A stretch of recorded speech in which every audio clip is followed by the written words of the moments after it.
Salut à tous et à toutes, c'est Blade.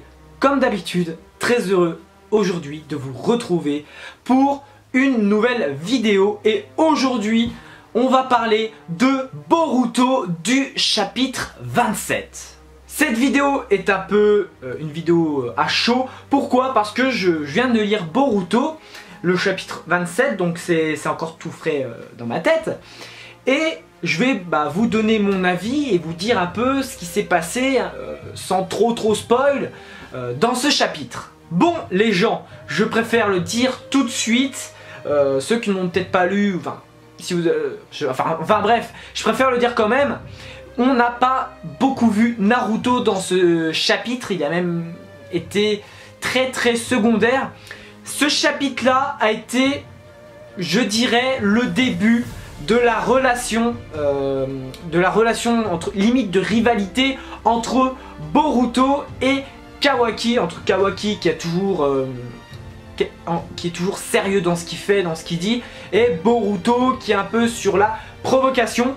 Et ça a d'ailleurs été le cas dans ce chapitre. Alors on commence, on voit Hinata et Himawari en train de jeter les restes du vase cassé par Kawaki à la fin du chapitre précédent.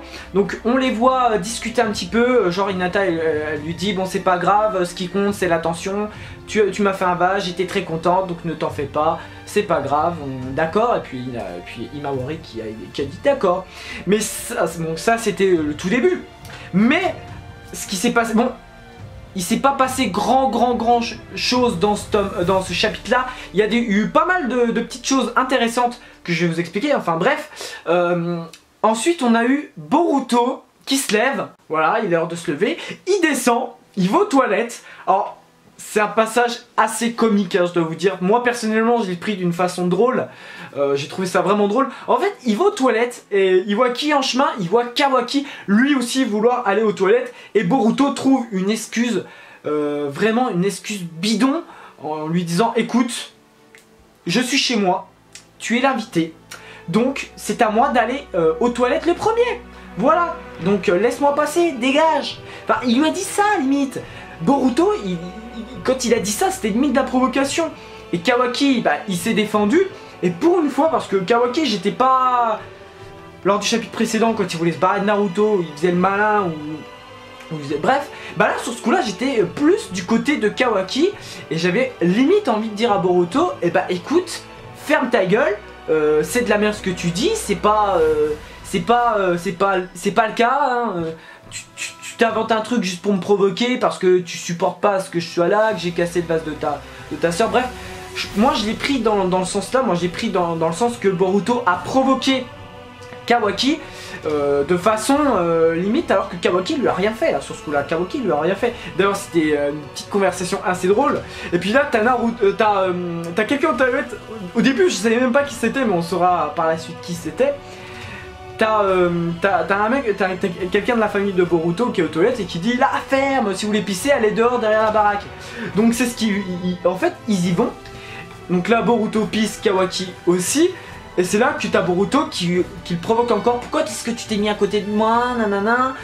Franchement, Boruto, je l'ai trouvé chiant dans ce chapitre-là. Je dois vous l'avouer, je l'ai trouvé chiant. Boruto qui, sans cesse, a provoqué Kawaki. Ça m'a fait penser à du Naruto Sasuke largement. Quand Naruto, sauf que c'est d'une façon un peu différente parce que Naruto voulait au départ le cœur d'Hinata, pas d'Hinata, je dis de la merde, de Sakura. Et en fait tout le temps il provoquait Sasuke, il disait nanana, et Sasuke il dit c'est bon t'as fini sale gosse, nanana. Et puis là c'est exactement, on retrouve un peu la même chose mais d'une façon, d'un contexte complètement différent. Et d'ailleurs c'était assez drôle ce passage là. Puis c'est là, t'as le commencement de l'affrontement entre guillemets, mais très rapide, entre Kawaki et Boruto, mais très vite arrêté par le clone de Naruto. Car oui, il n'a pas pu venir en personne, tout simplement parce qu'il était aux toilettes en train de chier. Il était en train de chier. Ah, je suis désolé, mais c'était excellent ce passage, mais débile, hein, c'était débile, mais drôle. Naruto qui faisait une sale tête avec son clone, il faisait une sale tête quand il était aux toilettes parce qu'il a dû faire un clone pour voir ce qui se passait, parce qu'il sentait bien que ça allait partir en couille.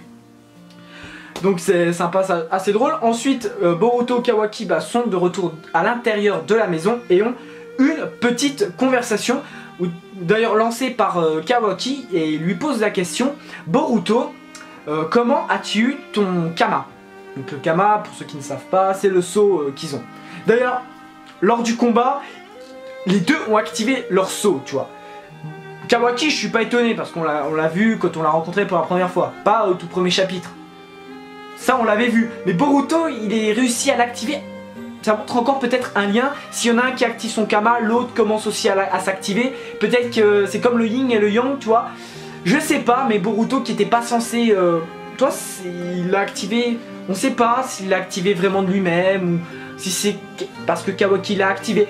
Enfin, ça on sait pas, et je ne sais pas si on le saura un jour pour ce passage-là, je pense pas.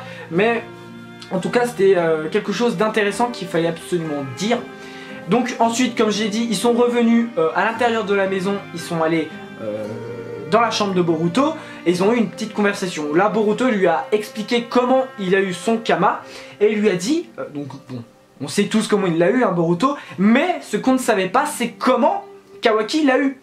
Et ça, on le sait. Donc Kawaki explique un peu la situation et on apprend qu'en fait Kawaki était une expérience d'Amado. Donc Amado, c'est le professeur qui fait partie de l'organisation Kara, qui est assez stylé, il a un style que j'aime bien. Et on le voit paniquer, on sait pas trop, il sait pas où il est. Et on va apprendre quand même pas mal de choses, notamment Jigen qui est lié. D'ailleurs Kawaki lui a dit, donc tu n'es pas lié à Jigen. Donc par ailleurs, on apprend aussi que Jigen est mêlé à tout ça avec cette histoire de Kama, parce que Jigen, il a activé son Kama, donc il a le sceau, sauf que contrairement à Boruto et Kawaki, lui il a son sceau sur le menton, et on le voit s'activer, et c'est assez stylé je trouve. Donc on va apprendre voilà, tout ça, et il va expliquer qu'en fait il restait plus que 2-3 expériences. Dès qu'il y en avait une qui a été tuée d'expérience, quand ce fut son tour, on lui a injecté, en fait ce qu'a fait le professeur, ils ont injecté un truc bizarre à l'intérieur des expériences dont faisait partie Kawaki, et à partir de là s'activait le sceau. J'ai trouvé ça mais horrible, le passage était horrible mais intéressant, très intéressant.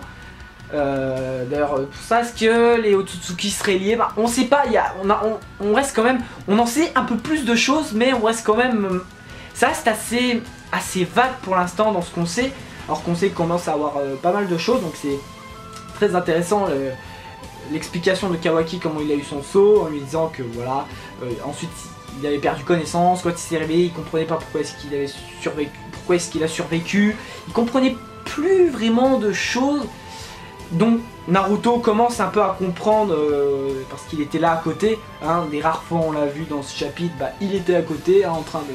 Parce qu'en même temps, Naruto, putain, je vais dire de la merde, Naruto est là pour surveiller, donc comme j'ai dit au chapitre précédent, forcément on va plus le voir, forcément il va être plus auprès de Kawaki, auprès de Boruto, putain. D'ailleurs il y a une petite discussion entre Imawari et Boruto en disant tiens ça fait bizarre, je me sens pas bien le fait que tu sois là à la maison toute la journée. Puis t'as Imawari qui lui dit écoute tu dis ça mais au fond t'es super content quoi, et puis t'as Boruto qui s'énerve. C'était juste excellent.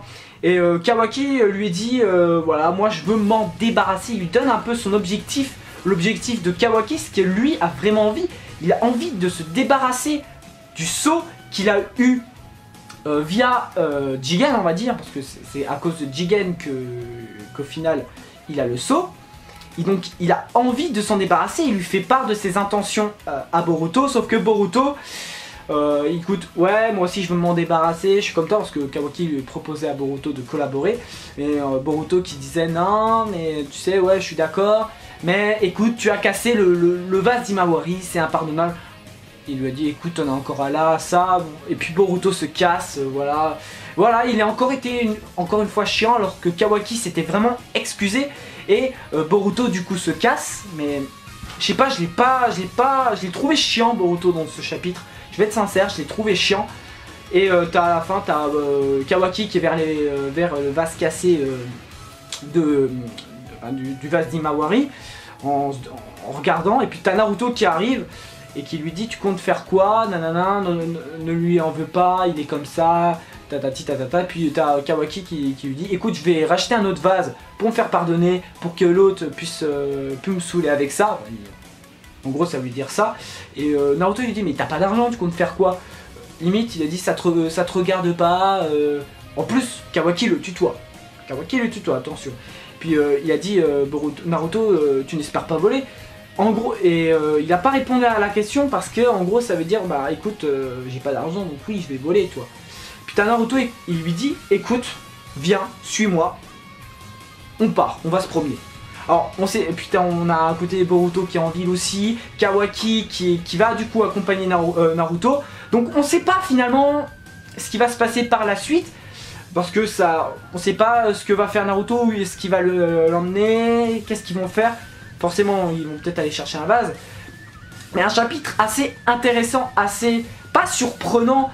Pas le meilleur chapitre, le chapitre 26 je vais vous le dire sincèrement, je l'ai vraiment préféré au chapitre là. Mais un chapitre assez intéressant, révélation notamment sur Jigen, notamment sur Amado, sur comment il a eu le Kama, Kawaki, son objectif. Franchement on a eu pas mal de choses et franchement un chapitre que j'ai trouvé bien cool. C'est tout pour cette vidéo, donc si cette vidéo t'a plu, n'hésite vraiment pas à me laisser un gros like des familles, ça me ferait plaisir. Abonne-toi à ma chaîne si ce n'est pas déjà fait, partage ma vidéo, partage ma chaîne, ça me ferait grave plaisir. Quant à moi je me casse et moi je te dis à bientôt pour une prochaine vidéo. Ouais, allez, Jana.